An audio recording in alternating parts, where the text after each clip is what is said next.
Hello, I'm Felicity Cohen. I'm so excited to introduce you to my Wellness Warriors podcast. For over 20 years, I've been a passionate advocate for helping thousands of Australians find solutions to treating obesity and health-related complications through surgical intervention and holistic managed care.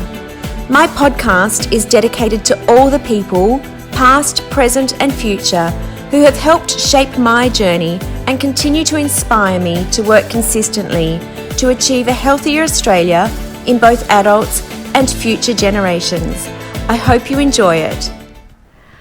Welcome to my Weight Loss Warriors podcast. My next guest is psychologist Warren Artz. Welcome, Warren. Thank you. So Warren has actually been working at Weight Loss Solutions Australia for close on 14 years and has become very specialised in the area of bariatric psychology. It's so fascinating because what I've been able to see over the last 14 years is the change in perception around the role of the psychologist.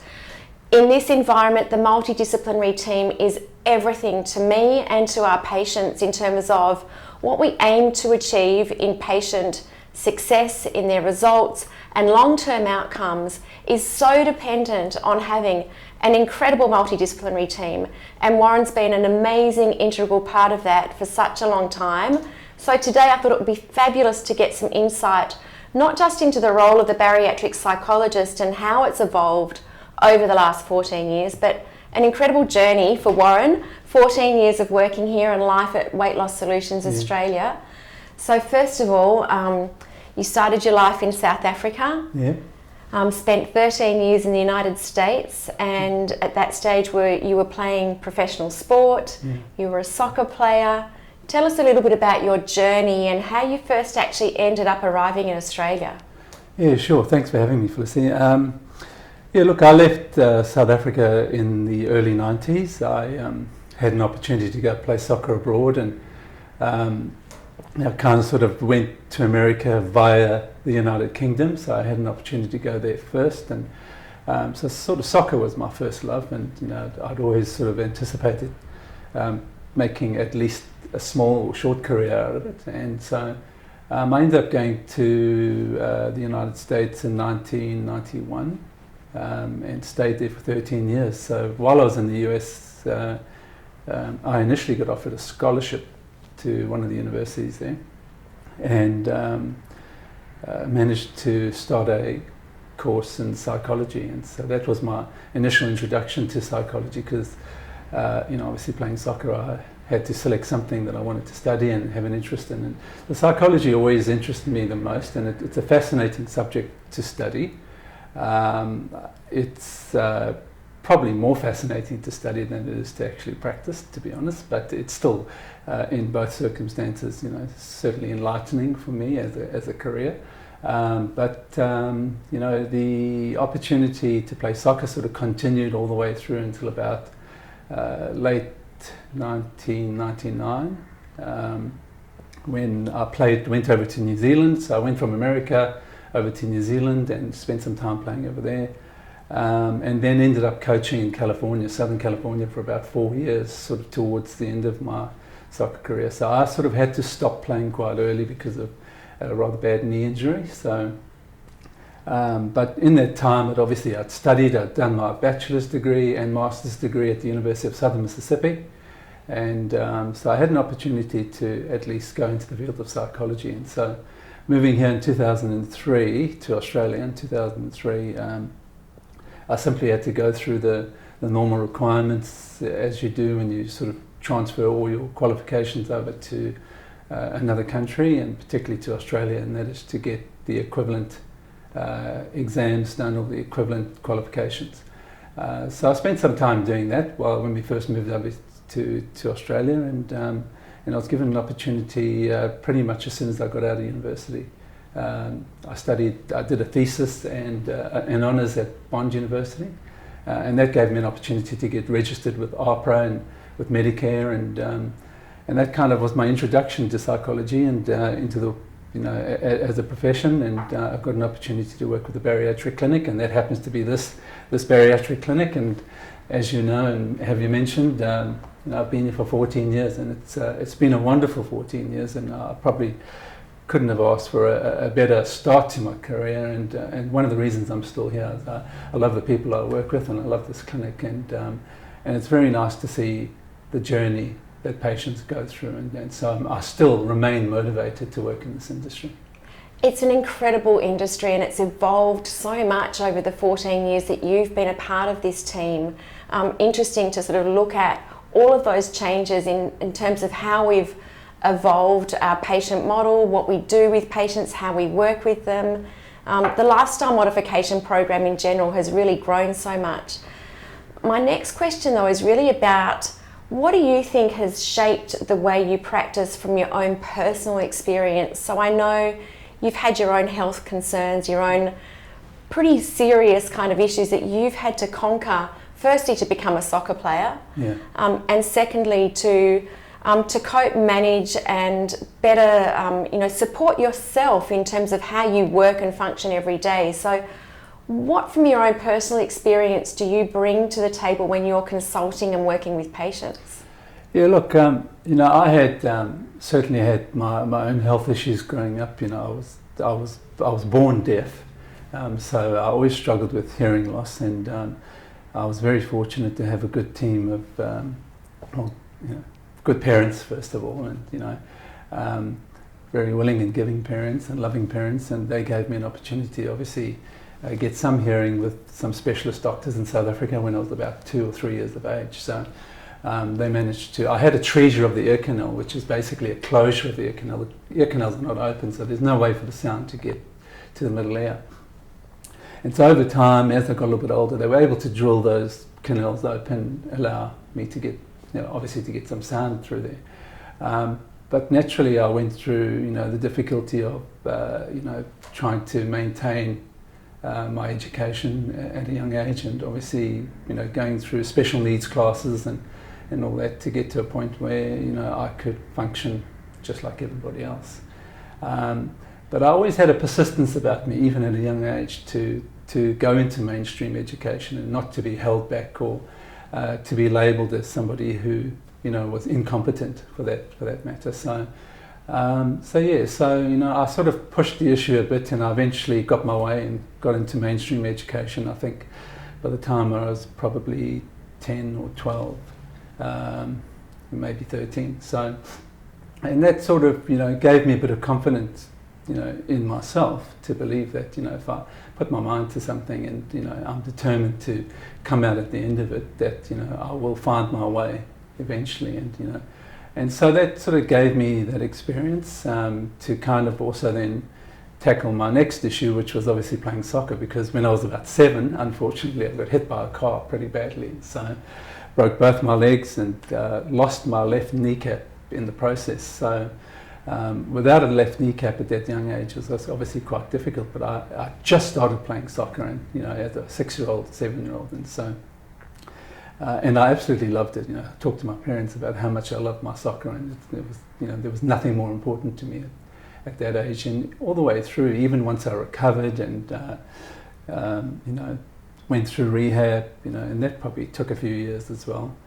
But I eventually got myself to a point where I could get back on the field and I could compete, and I managed that all the way until I got to the end of high school, and unfortunately I had to have another operation on the knee, and at that stage I'd lost a lot of muscle in the leg, and so it became quite difficult to maintain any sort of high standard of training. But I again persisted and I pushed through because I loved the game, and I pushed through as much as I can. I did all the rehab that I needed to do, and I managed to go and play top level in South Africa in the National League, and obviously, as I said before, managed to get over to the UK and then the USA for 13 years, and New Zealand, and then to Australia. And I spent a bit of time even playing here in Australia as well in the local Premier League. But I also had a pretty tough experience going through the military, because back in those days we had to do 2 years of conscription service as part of our citizenship requirements, and so basically I did 2 years in the South African Air Force, and just kind of leaning back to that sort of persistence to sort of push through barriers. You know, they did tell me that when I was called up to the military, that I didn't have to go through the general standardized military training that everybody goes through, and that I could quite easily be given an office job, you know, pushing paperwork around, and I flat out refused. I think it was called a K3, so you're either a K1 or a K3. And K1 would mean that you would go out into the field and you would do everything that everybody else does and be military trained and ready and fire weapons and all the rest. And K3 would mean that you were basically put into an office in an administrative type role, and you didn't have to do any of that. And and I just said, you know, I don't really want to be classified as somebody who's remarkably different.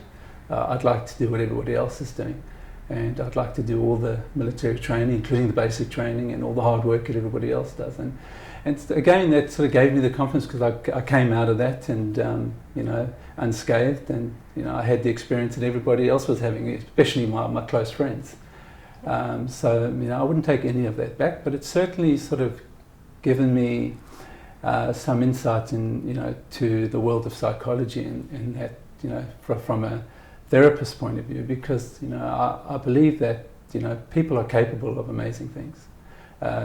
Human beings are incredibly resilient. They just have to find that resilience, and they have to find a way to, once they've found it, to nurture it. And so I think, you know, my experiences have certainly paved the way for me as a psychologist. And my theory is, I believe in everybody, and I believe everybody has that capacity. And sometimes it might mean something as small as going to talk to somebody like myself, so that we can share those experiences and perhaps look a little bit deeper into what's going to work for that particular person. That is just the most incredible story and very powerful testimony to your incredible resilience and the mindset and mind over matter, and your willingness and drive to achieve no matter what adversity you had to face over many years. So Absolutely. Just amazing. It's really outstanding and astounding. Yeah. And I think, you know, so powerful for patients to learn and to hear how those experiences have led you towards probably a lot of how you think and feel and relate to your patient population every day, even without even subconsciously, because they shape, we're all, you know, subject to our own personal experiences, shape how we behave, act and respond to others every day. And I just think what an incredible story, and how valuable that is to bring into this patient population, to really teach people that they can strive to achieve anything they want to achieve. Absolutely. I think it's very important to not feel that you know, you're a victim of the circumstances that, you know, you've been brought up in, or, you know, that have been, you know, impaled upon you. So, you know, it's really sort of looking at, you know, what you can do to pull yourself out of that mess, and to, you know, in the realm of positive psychology, you know, be driven towards something. And I think that always helps. And I think that's what's nice about the you know, the population of people that are struggling with their weight, is they deep down inside, almost all of them want to do something about it. And so they already have that mindset to get started, because they've got an issue that is holding them back. And you know, but they are willing and more than capable of getting themselves out of it. And so, as I said before, you know, it's just, I think sometimes they need people around them to also believe in them. You know, I think it makes a big difference. What do you think are some of the common denominators that you see in the patient population that you're treating on a daily basis that lead them to the point where they're requiring the support of an entire team on their journey to achieve great outcomes with bariatric surgery? Yeah, look, common denominators are, you know, really things around, you know, difficulties in their relationship with food, what it represents. I think, all in all, when you look at the people that we see here in the clinic, they've lost their way to some degree. You know, they've been led on many paths in the past with regards to their weight. You know, lots of conventional methods and diets and, you know, exercise programs, and they're all with good intentions. But I think, you know, perhaps the message is not clear in terms of what's expected of them. And so I think one of the things that I find particularly helpful for patients in my delivery is psychoeducation around weight loss and why it's so difficult, and why they put weight on in the first place, and the difficulties not only with losing the weight but keeping that weight off. So having a sort of understanding around the physiological impact of weight loss and repeated weight loss and weight regain, for example, that certainly helps them to sort of grasp where they are and where they potentially can go with the right advice and support and guidance. So psychoeducation for me is a very big one, because it really sort of it kind of in a way makes them feel that this is not their fault. Yeah. It's probably more of a misguided journey, if you would, and we're all looking for answers, and we're all looking for some sort of solution to the problem. And so both the emotional connection to food and the psychoeducation, those are two big things. And sort of the emotional connection to food is quite an interesting one, because as I explain to people, that emotional connection is enhanced over time. So it's not something that just happens overnight. It's something that is enhanced over time, and it may stem from early experiences in childhood with weight problems and sort of messages conveyed from loved ones and parents, that again are all with good intentions but probably lack the appropriate delivery in that sense. And so what I found is over time, as patients struggle with their weight, they tend to their self-efficacy tends to deteriorate. That's their self-worth tends to deteriorate, because they start to lose grasp on the things that they either once enjoyed or they see other people doing quite easily without any difficulties. And as those things diminish, it's normal for a human being to still look for some sort of attachment, some sort of pleasure, and unfortunately that pleasure tends to be enhanced through food. So as the other things drop off, the relationship with food becomes more important to them. And so that strong emotional connection to food is something that is a very common denominator, and certainly, as I said before, the psychoeducation is something that I find a lot of them sort of tend to have a misunderstanding in terms of where they are, how they've got there, and how they can really actually solve this problem. Absolutely agree. And I think for so many of our patients, and for all of us at some point in time, that we're all comfort eaters, boredom eaters, stress eaters. Of course. All of these emotional kind of factors that contribute to why we choose to behave in a certain way.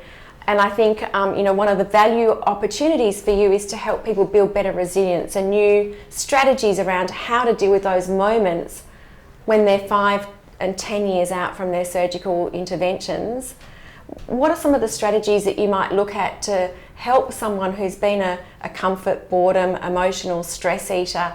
How do they kind of learn to overcome that when they're maybe 10 years post-surgery? So you're talking about after surgery? Absolutely, Post-surgery, yeah. Well, look, I certainly think that, when it comes to surgery, for example, surgery gives patients a remarkable opportunity in the first 12 months, particularly after surgery. Sort of, you can probably guess sort of 12 to 18 months almost. That surgery gives them that, what we call a honeymoon period in those first 12 to 18 months, to make some real concrete changes to their lifestyle. And so what I always talk to people about is, lifestyle changes don't only incorporate eating better and doing some exercise. Lifestyle changes include, things, sleeping better, obviously reduction in alcohol intake, preservatives and processed foods. Those are just some of the things, but also about what you're bringing back into your life. So, habits that have been long last, good habits, of course, creative pursuits, activity, adventurous pursuits, things that, like I said, exercises, games and sports, and generally all activities, and anything that sort of has fallen by the wayside, reintroducing those things or bringing in new ones is what I sort of advocate as a real lifestyle change. So it's kind of like trying to get patients to imagine that in a year or 18 months after surgery, if somebody sees them for the first time, they're almost unrecognizable. They look different, they dress different, they smile differently. They have an element of energy about them, and they're doing different things. So they're not the same person that person would have met, say, 18 months before. And so looking at that, as a lifestyle change, sort of incorporates so many different things. So what I sort of try and advocate to patients is that, in those first 12 months after surgery, that's probably the best opportunity you're going to have to make some wholesale changes to your lifestyle, to incorporate these things, because you've got something really motivating happening, and that is you're losing weight. And so, the weight loss is not the be all and end all of it. It's a very important part of it, but it's really what weight loss does is it's an opportunity more than anything else.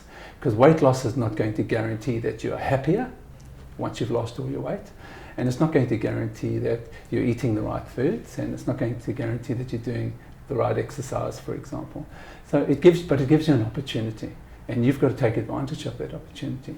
So in those first 12 to 18 months, when you've got very effective portion control and appetite control because of the type of surgeries that we offer, you've got surgeries that are, to a large degree, giving patients both the portion control, which can, sort of around 75-80%, but they're also getting significant appetite control, the removal of a part of the stomach that is responsible for producing hormones associated with appetite, cravings, and hunger.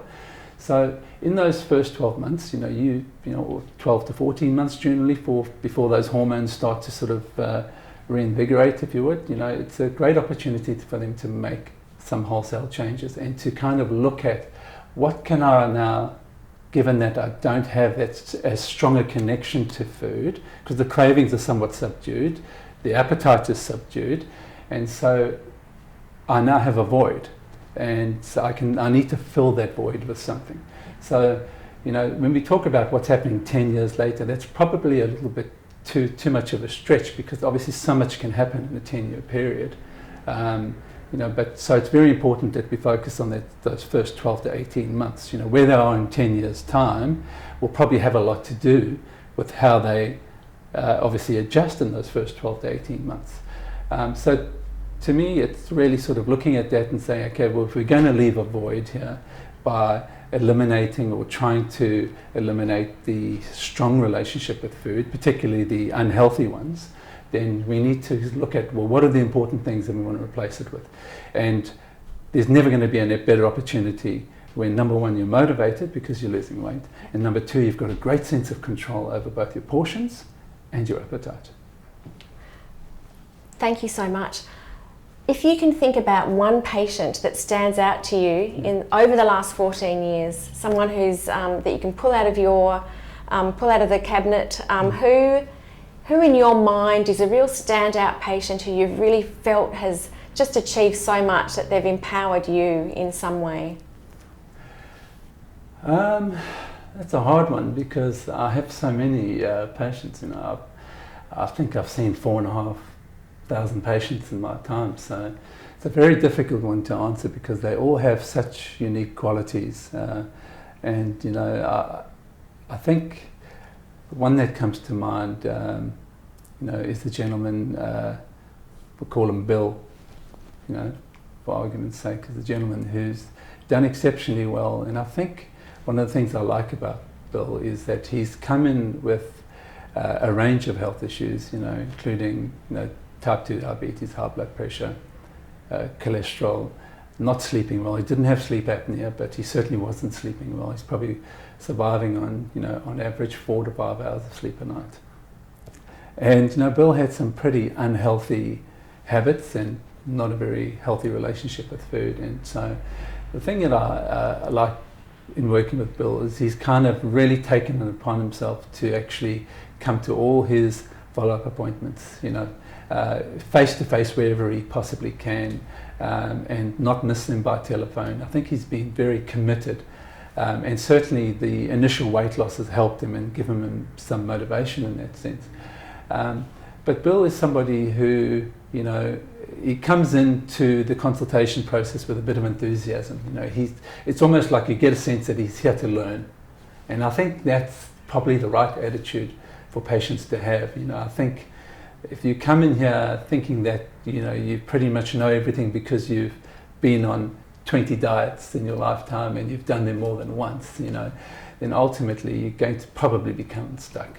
And so it's important to kind of, you know, look at the consultation process as an educational one, something where you have an opportunity to learn a little bit more about your journey, what you're doing right, what you're potentially doing wrong, and you know, and just where your boundaries are, because that's really what it's all about. It's kind of exploring those boundaries and using those consultations as an opportunity to really sort of take that next step to ultimately changing your lifestyle permanently and forever. So you know, Bill's one of those patients, and to be fair, Bill wasn't somebody who was carrying 60 kilos of excess weight. I think he only had 25, maybe 30 kilos of excess weight. You know, but he's in his 60s, and he's sort of at that age where, you know, longevity is important, and, you know, good health is important. You know, he's got grandkids and obviously children as well, and so those sort of things. It's nice to have somebody at that age, you know, with that sort of enthusiasm to learn more about what he needs to do, and just how everybody here at the clinic can help him. And you know, so for me, he's the one that stands out. I love that, you know, having the enthusiasm, the positive attitude, the willingness and the drive to not just work with the team, but to learn from the team and to actually use all of that to achieve so much more in his own life. And absolutely, that's what we strive for, that we really want patients to connect, to engage, to learn, and to be empowered more than anything by a team of bariatric health professionals. And I think that's really critical here, that you're not just a psychologist, you're a specialised bariatric psychologist who's focused on this space for now 14 years. And what patients have the opportunity to learn and to gain from that exposure to working with you is actually phenomenal. And I know that I've personally seen a huge transition in patient acceptability and understanding of how they can connect and work with a psychologist. Whereas, you know, when I first started 21 years ago, the mindset was, oh, do I have to pass a test? Why do I have to see a psychologist? Yeah. And I think now that acceptance and willingness to work with a professional who can really support, guide and teach someone to be the best version of themselves is really so critical in our system. Absolutely, because look, if you look back over the years, you know, initially there was this sort of push globally, you know, to assess patients more than anything. You know, that was the priority, was to assess the patient. And, you know, and so when I initially looked at that model, I thought, well, you know, if we're just assessing the patient, you know, we're kind of losing out potentially on the opportunity to establish a very healthy relationship with the patient, because we need that therapeutic rapport. We need that healthy relationship between patient and therapist to be able to, you know, bring about change. And so that is the single most important factor in any form of psychology, in any sort of treatment module. So it was very important for me to, when I looked at this, and I thought, well, you know, it's fine for us to assess patients, but really at the end of the day, we're not turning many away, and we shouldn't be. You know, our goal is we should be trying to find a way to help anybody and everybody. And so I changed the model over time, and I thought, you know, it's better that we really push the model more to a therapeutic one, so a more of a care model than a clinical model. So even though both are important, you know, you'll find that the care model is far more valuable in this patient population than the clinical one, because we're not dealing predominantly with people with major psychological disorders. And even if we are, you know, we need to put ourselves in a position to help them as much as we can. And so the therapeutic model for me works better, and it's something that I've really sort of lent more towards over the years, and I think that also helps patients to feel a bit more comfortable about what the psychology process entails, because it's really not a test. It's an opportunity for me to get to know you, and vice versa, and for me to learn as much as I can about how you got here and where you're going, what your goals are and what your aspirations are, and trying to work with you to achieve those things. And so, it's no different to, I talk about this all the time when we have our, open nights and information seminars, and it's no different to helping a top-level sports person at the top of their game. And so for me, I can relate to that sort of model a lot, because, having been a sportsman myself over the years, so it just lends itself to that top sportsman, still needs help, regardless of how good they are technically and tactically. They still need to focus on what's up here. And, so a big part of their success, is mental. And so it's very important to kind of help patients understand that that's the correlation. The correlation is more to a sports psychologist rather than a clinical psychologist. Thank you. So in the practice, all of the staff here and all of the allied health team, everybody on the team here, we all establish our own personal goals as well as our business goals for the year. What is one of your personal goals this year? I know you love swimming. Have you got an event in mind? Yeah, look, as you can imagine, with my injuries and my limitations, I kind of look at what really interests me and what sort of really lends itself to my capabilities. And so I love the water. I always have, and I love my swimming.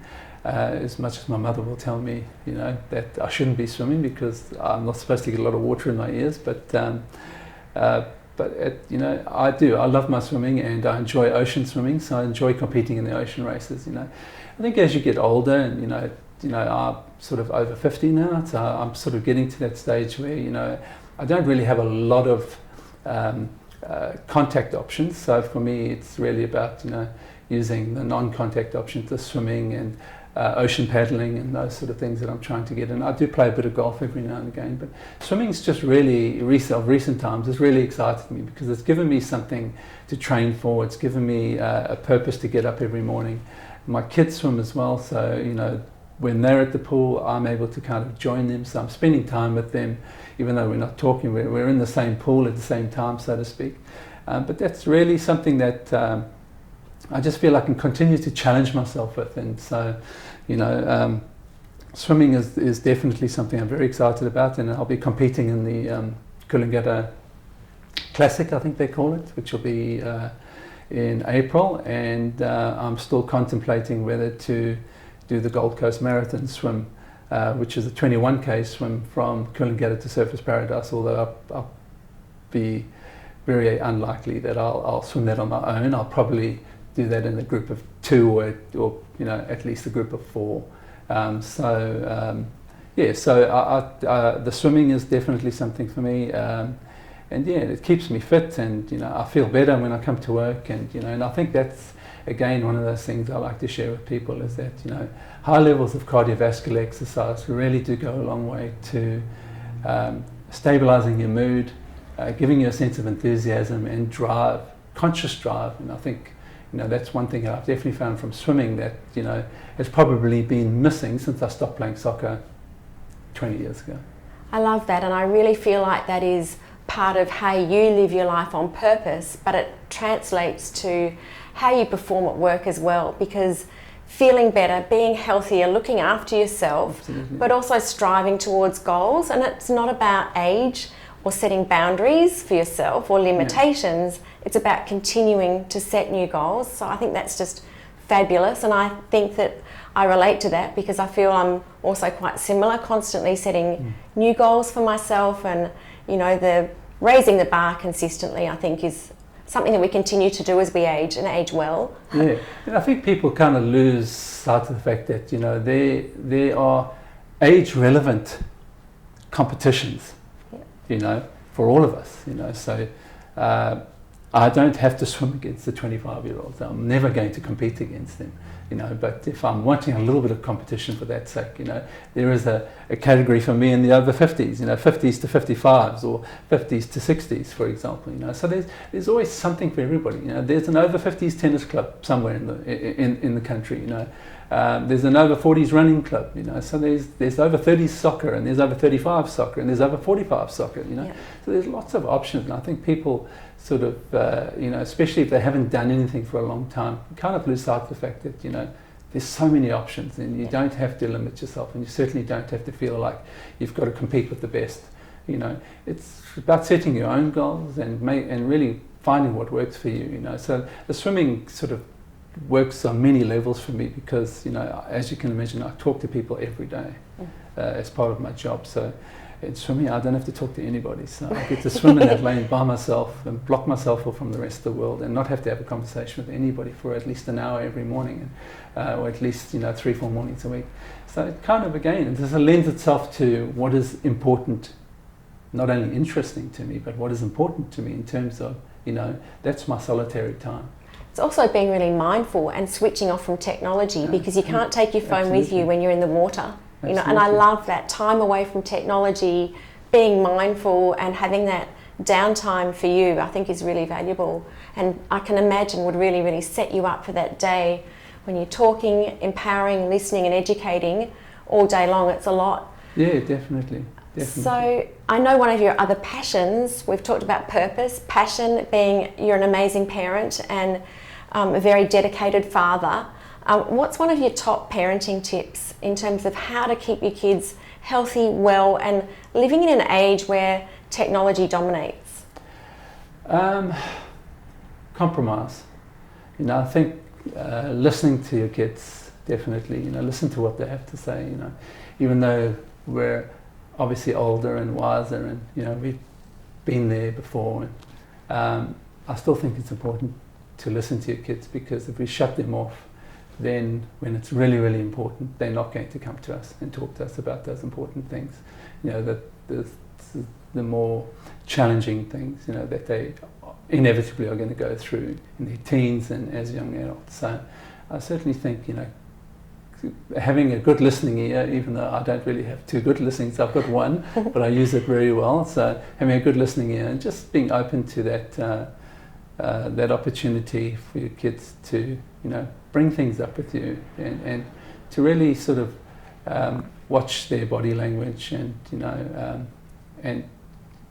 be there, and as I said before, also compromise. So just sort of compromising a bit of, with regard to the structure that you expect in the household. If you've got any sort of systematic processes in place, that you want the kids to follow, sometimes it does take a little bit of compromise. And I think one of the things that I found is particularly helpful and certainly helps me as a parent is, sometimes I just need to lead the way.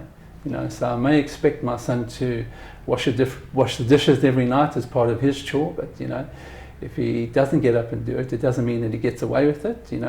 I'm happy to show the way, and I'm happy for him to see me showing the way, because that will inevitably help him down the track as well. So it's not so much that doing things for the kids all the time, it's just leading the way and showing the way. Thank you. My final question, and before I get to that, I'd just like to say what an incredible journey. Thank you so much for sharing today on the Wellness Warriors podcast, your personal journey and all that you contribute to our patient population. I can't say how much I believe that our patients are the most fortunate patients in any clinic environment to have the support, guidance, education from you, Warren. And I think, we're very, for want of a slightly overused word, I think we are so blessed to have you here as part of the team, and the patients have that opportunity to benefit from your interaction on a daily basis. So, wow, how incredible and how lucky we are. So my final question that I like to ask all of our Wellness Warriors guests is, tell me a little bit about what is your recipe for wellness? What does wellness mean to you? Sure. So many things. Look, wellness for me really means both physical and mental health. I think it's both of those things, and neither is more important than the other. They're both equally important. And I think, if one is lacking, then certainly you'll find that the other one will be lacking too. And so I think really sort of splitting your goals into two, but also understanding the correlation between being physically healthy and what that means to your mental health. So if we look at the amount of people who rely on antidepressants, for example, anxiolytics for anxiety, a lot of their problems can be solved through some high intensity exercise, strength and conditioning, and refocus. And sometimes that's all it is, it's just a bit of refocus to actually be going in a different direction. And sometimes we need to do a U-turn and we just need to change direction, because obviously the way we're going is not the right way. And so I think a combination of both mental and physical health is very, very important. And so if you are struggling with mental health issues, then you need to look and see, well, is there a correlation between my lack of activity or lack of physical health, rather than walking into the GP's office and saying, I'm not feeling right, or I'm feeling down, or I've got anxiety, And that may mean that, yes, you still need to go to the GP's office, but maybe not get a tablet. It may mean that, that's an opportunity for you to go and talk to somebody who can help you through and refocus and change direction and, find a different fork in the road, so to speak. So those two things probably are very, very important. I don't think one can live without the other. I absolutely agree, and thank you so much. Please join me in thanking Warren Artz. What an incredible guest to have on our Wellness Warriors podcast. Pleasure. Thank you. My pleasure, anytime. Thank you for joining the Wellness Warriors podcast. It's been a pleasure to have you online with us. If you've enjoyed the series, please leave your review, subscribe and follow, and we look forward to sharing many more stories with you in the future.